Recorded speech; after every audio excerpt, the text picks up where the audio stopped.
That's what she said.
At work. Yeah.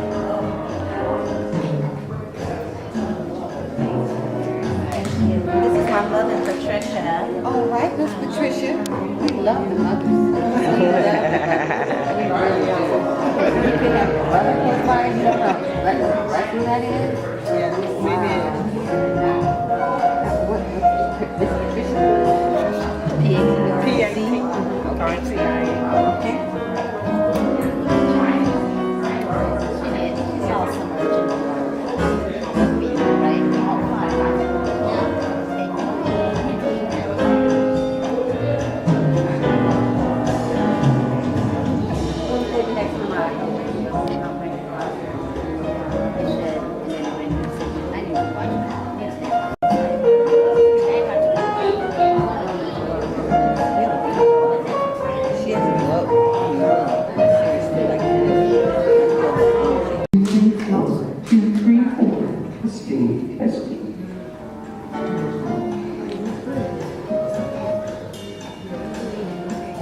Good evening, everyone. We're going to start our program just we have here at the African American Museum and Library. So please get ready. Our special guest is in the house. So get ready. We're getting ready to have a wonderful program. Thank you.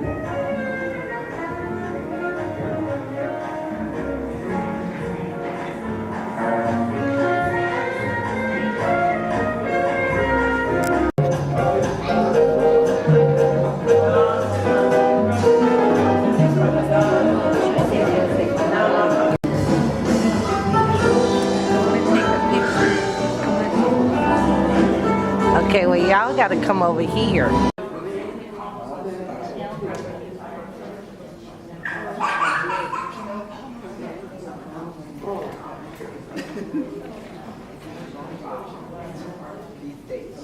Good evening, everyone. Welcome to the meeting here. These huge banners that you see, it's called Visions Toward Tomorrow. Visions Toward Tomorrow is actually the history of Oakland, beginning with the 1890s. The people that you see here are all from Oakland or the Bay Area. These are proud African Americans. We acquired the collection. When we acquired the collection, we went into the collection. A lot of these images that you see are not ID. The reason why we chose to put them up because just like this young lady here, we're hoping that someone will come in and say, oh, that's my aunt, that's my great cousin. That helps us to preserve our heritage. That's why when someone says, well, who is that? And I say, I don't know. It's not because I'm dumb. It's just because when we receive the image, no one ID'd it. So when you have images, you have a family, ID those images for generations to come. This was a part of a very extensive project. It's curated actually by the chief, and I had the pleasure of working with him on this exhibition, Visions Toward Tomorrow. We have 8 exhibit designers. You have audio and visual. Keep in mind, we are a state-of-the-art museum. That means that when you come in here, you don't see artifacts. You don't have statues all over, because we only bring them out when we're actually doing an exhibition on a given subject matter. The collection is so extensive, it is actually housed off-site in a temperature-controlled environment. Now, the exhibition, before you leave, please look around. The exhibition that's actually in the center of the room, the painting, the artwork, which is also in the West Wing, that's done by Charles Blackwell from Oakland. He's legally blind. Before he was blind, however, he loved jazz. He went to a lot of jazz venues. He hung out with a lot of jazz musicians. Then he became blind. Miss Denise in the house. Amen, amen. And if you don't have her book, get her book, because she's saying a lot.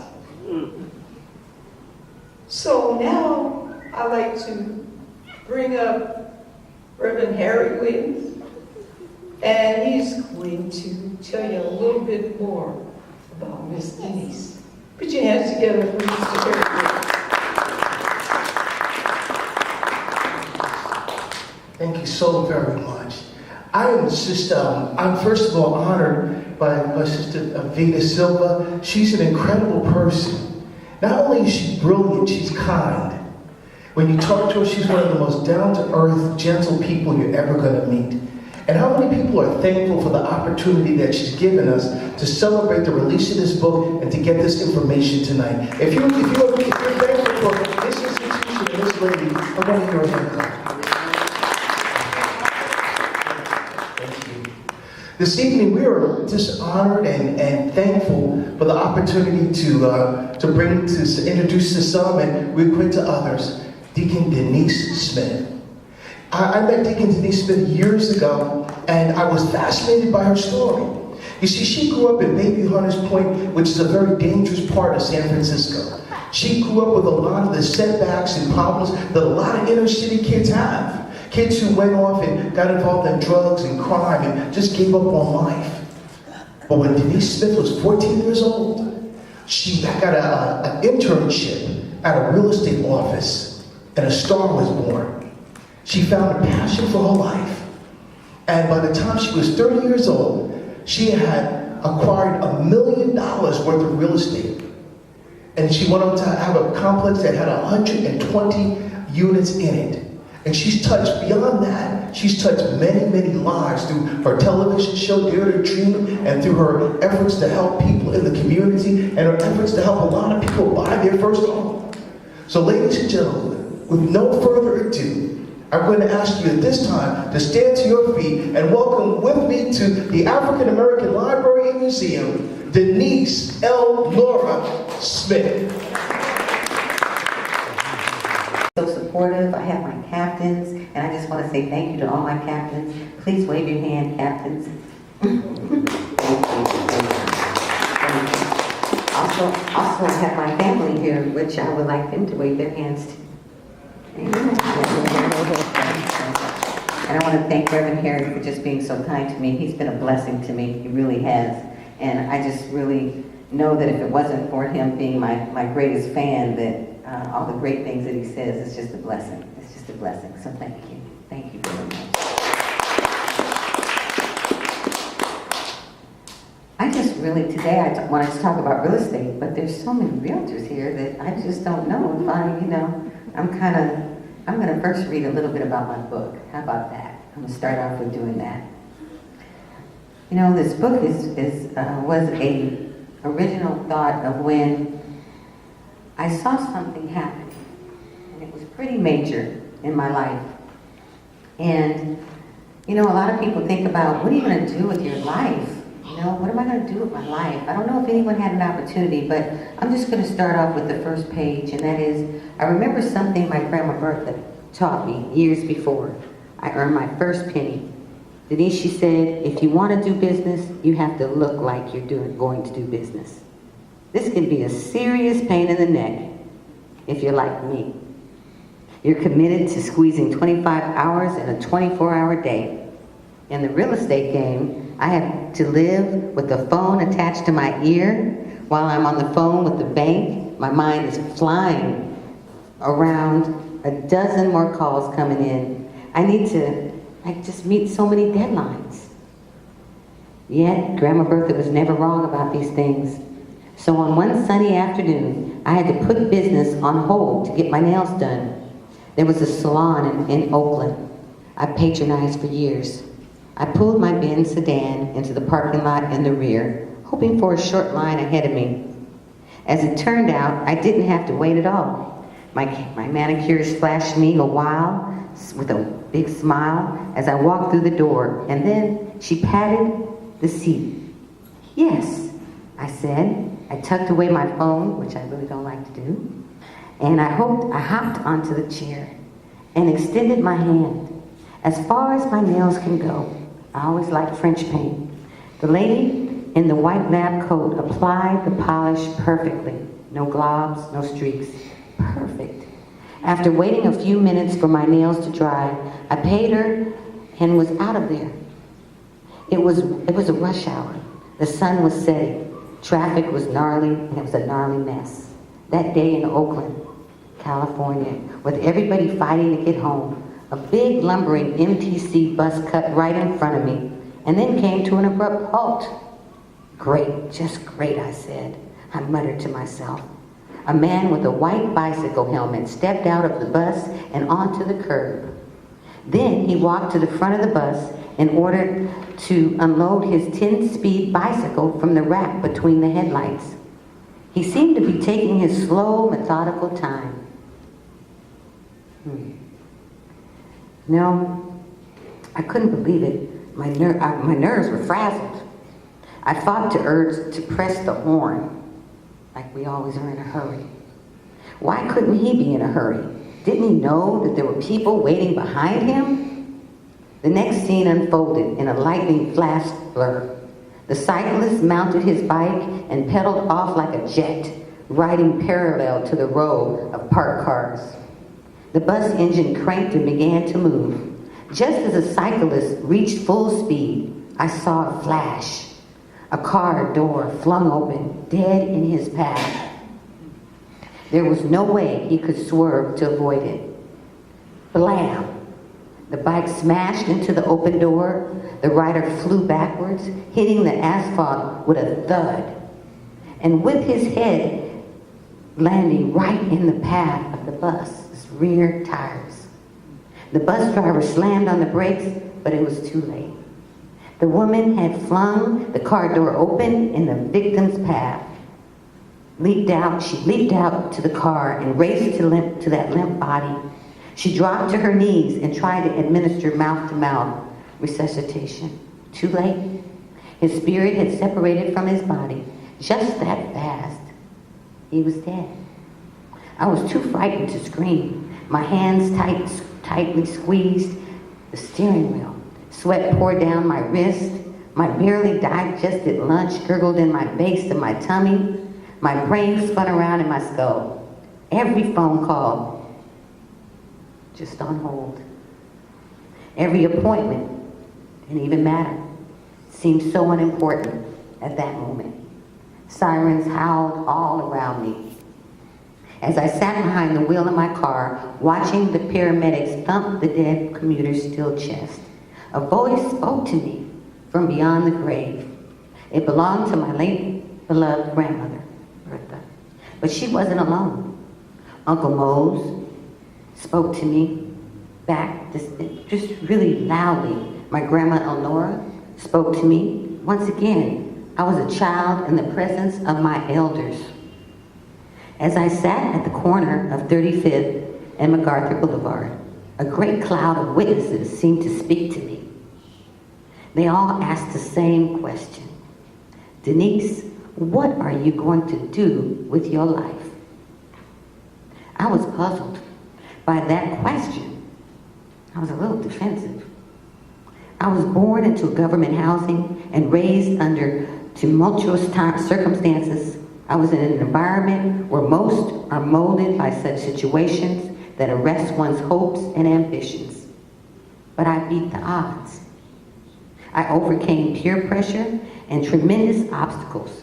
In the word of Jay-Z, I drove by the fork in the road and went straight. I miraculously avoided a life of teen baby daddies, jailhouse visits, and addictions rooted in despair and hopelessness. In fact, my life resulted to date had been quite the opposite. I'm a respected community leader. I had seen the world. I owned a prosperous business, and I had given back. But for those who had gone on before me, that wasn't enough. For years, I had toyed with the idea of writing my life story. Wow. I contemplated telling some young girl from the disadvantaged times, plight-ridden areas, and who had never thought she was pretty enough or had much of a future, that she could make something of her life.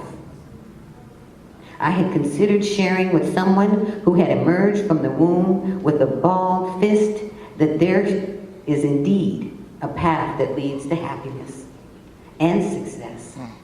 I wanted to tell my young sisters and brothers that they should never let anyone define them. I had found a way out of economic poverty and undervalued potential, and they could too. As you see, the scene of a cyclist killed by a motorist had become the impetus in my life to fulfill what had been left undone. When the traffic cleared that fateful afternoon on MacArthur Boulevard, my future was laid out for me. I'm going to write a book. I'm going to write my life story. Now, let's begin the beginning. Now I'm going to read something from Ownership is the Key. Uncle Mose and Aunt Ethel worked and commuted daily. Grandma Bertha worked too, but she did most of the cooking and straightening up at the Bridgeview house. She also did the washing, ironing, and folding. She was thorough. Even the underwear got ironed in my house. Grandma was a heavy-set woman, and she was strong. It seemed nothing for her to tote big laundry bags full of wet clothes up and down the stairs of her house. In a moment of relaxation, she joked, I could take a man down in seconds if I had to. Back in Louisiana, there was a little girl at my school that had problems with me. She once reminisced. Back then, there weren't guns and knives. You just planned to have a meeting after school to settle things. Well, we met in the back of the school and we commenced to tussling. This is coming from my grandmother. I couldn't believe it. I got the better of her. The thing was, the little, she called it a little heifer, couldn't let it go at that. She told her mother, who went and told my mama. I got a whipping. I was so mad that I beat up the girl again after school the next day. You know what happened? She told her mother and told my mom, and I got another whipping. I caught her after school a third time. This time, my grandmother said, she didn't tell her mama this time. As I grew up, as this is from my grandmother, as a grown-up, grandma she never used a balled-up fist. She used it for work. She took public transportation to get there. Sometimes I would go with her. In winter, we would get there. We would walk around in the rain. She covered me in a yellow rubber rain suit with matching hat. I loved it. I trudged beside her in the galoshes. In summer, she put a scarf on my head and tied it beneath my chin. Sufficiently armored against the elements, Grandma and I would walk down the giant hill that led to 3rd Street. Grandma had all the bus schedules memorized, so we usually didn't have to wait long for the next bus. To get to her job, we had to take 2 buses. The last one sprinted through Chinatown and then stopped at the base of Telegraph Avenue. One of the steepest hills in San Francisco. Going to work with my grandma was like trying to climb Mount Everest without an oxygen mask. My little legs turned to lead. Every few feet, Grandma Bertha would let me struggle to catch my breath.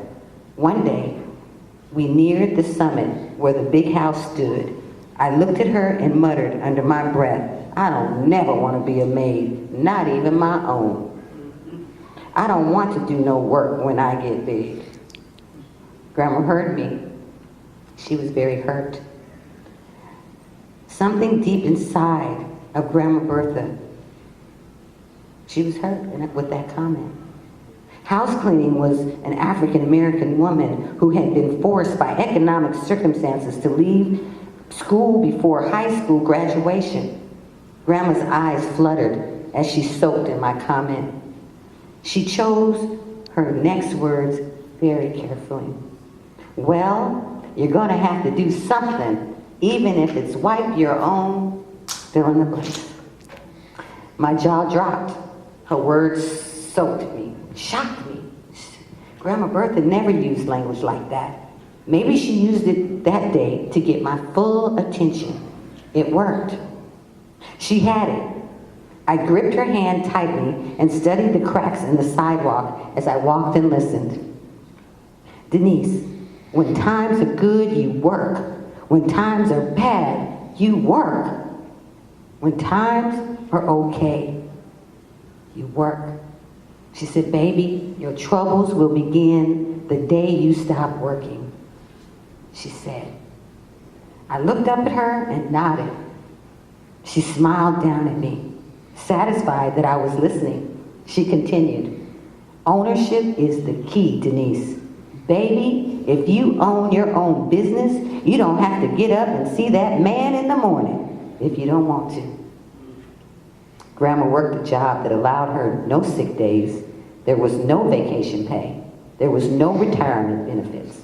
She would never make enough money to afford a mortgage on a home. Her job as a domestic worker barely allowed her to help my Aunt Ethel with the utilities for the room we lived in. Grandma Bertha never complained, but she woke up struggling. I know that she had been married once, but she never spoke of the relationship, other than to cut off my questions with the phrase, I don't need a man. They only want one thing, but surely a good man's income might have been a blessing for us. My mother helped. She was grateful for everything that Uncle Bo's and the household provided for her girls. There was a Catholic church tuition for us, uniforms, shoes, and who knows what else. For special expenses, Mom would save up to buy a stove or a refrigerator and other needs that we needed. One day, one day she paid for Uncle Moses' household expenses for us. And yet, at the end of the month, sometimes dinner would still be, and I'd have loved it, ancient mama maple syrup with homemade biscuits. My sister and I thought it was a delicacy when Grandma Bertha would put it down in front of us. Now I know that meal was a sign of hard times. Like I said, everyone works hard, but there was never enough money for the labors.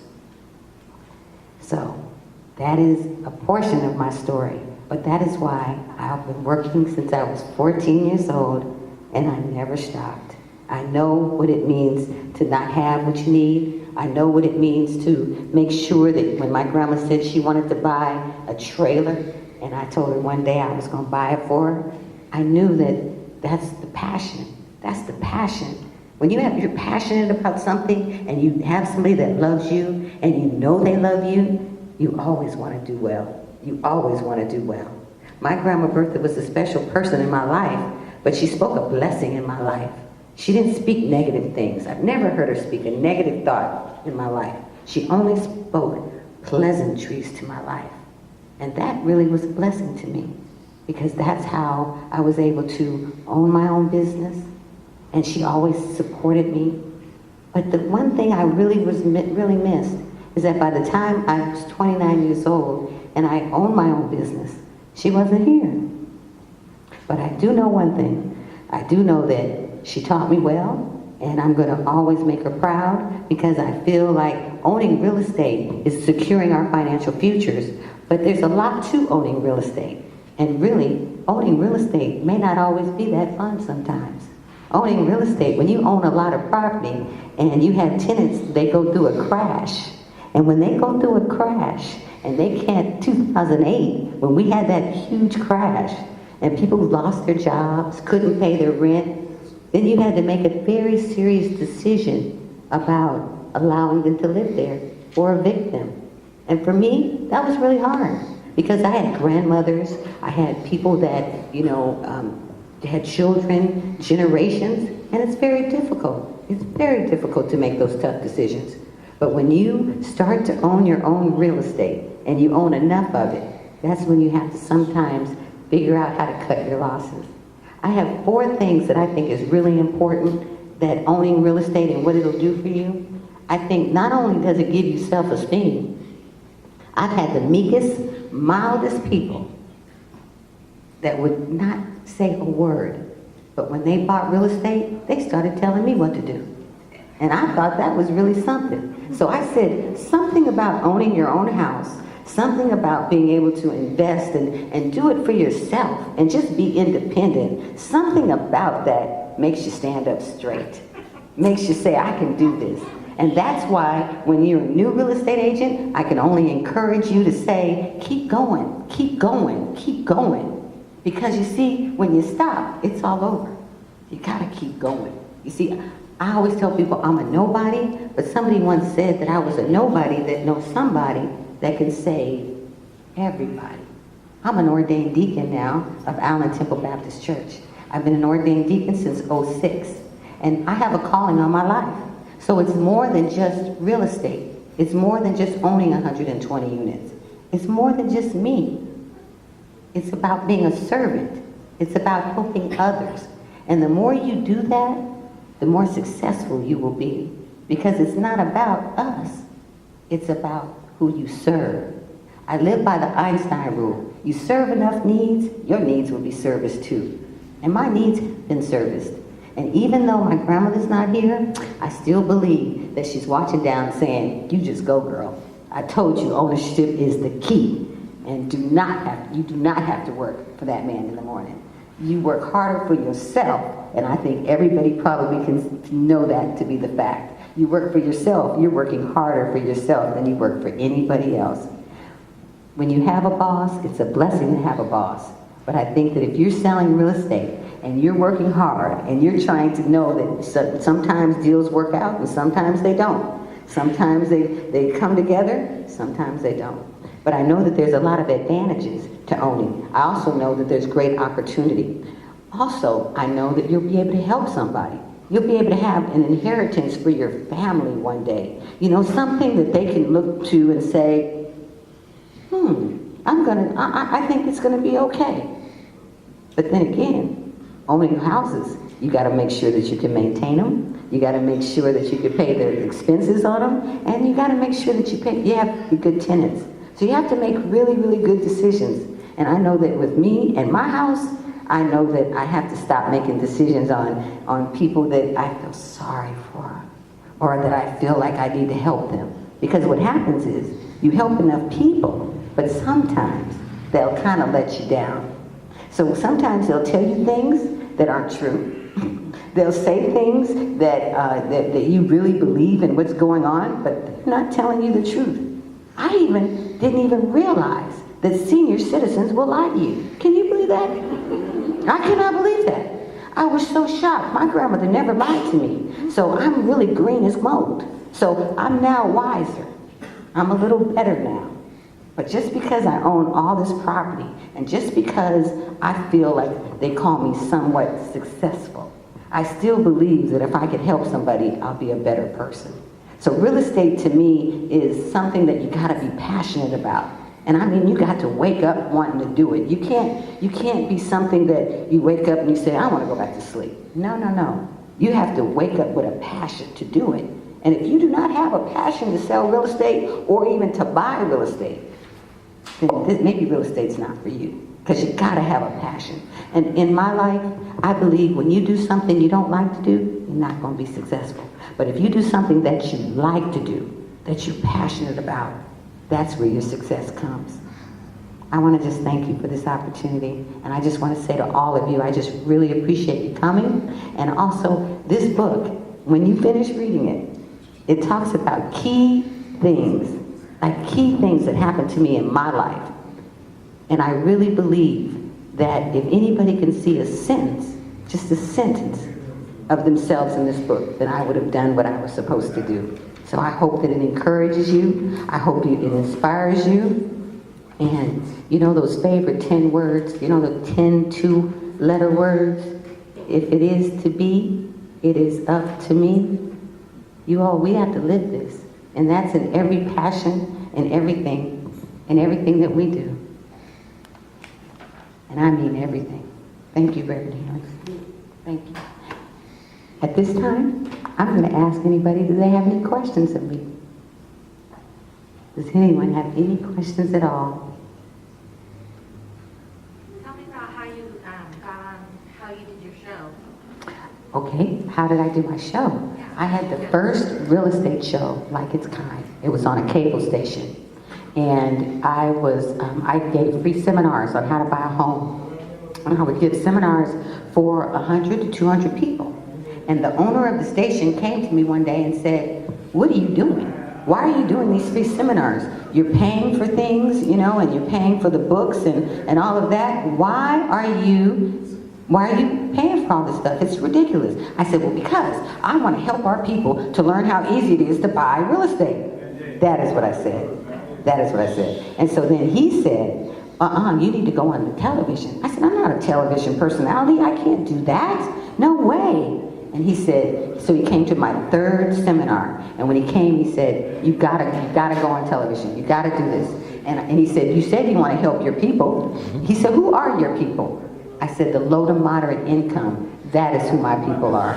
The people that really are really striving to do more. That is who I want to help. And he said, well, if you want to help your people, as you call them, he said, you will get on television and you will tell the world, because we'll have millions of people watching you, and you'll be able to tell the world just how easy it is to own it. And that's how I started the real estate show, and I had it for 10 years.